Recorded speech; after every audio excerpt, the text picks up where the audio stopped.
तुम लोग अरावली के लिए क्यों रो रहे हो यार? हैं? अरे पहाड़ ऑक्सीजन नहीं देता, व्यू ब्लॉक करता है। सरकार पहाड़ काट नहीं रही है, बस भगवान का डिजाइन फिक्स कर रही है। राजस्थान से 31 पहाड़ गायब हो गए। मैजिक है? नहीं मालिक, मास्टर स्ट्रोक है। वो पहाड़ अब कहाँ है? वो अब तुम्हारा इको फ्रेंडली ग्रीन सोसाइटी के सीमेंट में है भैया। तुम्हें नेचर में रहना था ना, तो सरकार ने नेचर को पीस के तुम्हारा बेडरूम बना दिया। अरावली दिल्ली का वाटर फिल्टर था, लेकिन सरकार ने फिल्टर बेच के एसी लगा लिया। अब जमीन से पानी नहीं निकलता है तो कोई बात नहीं, आरओ लगवा लो। गला सूख रहा है भैया, बियर पी लो।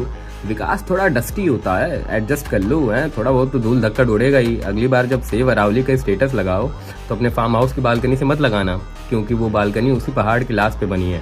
तो जय हिंद, जय कॉन्क्रीट।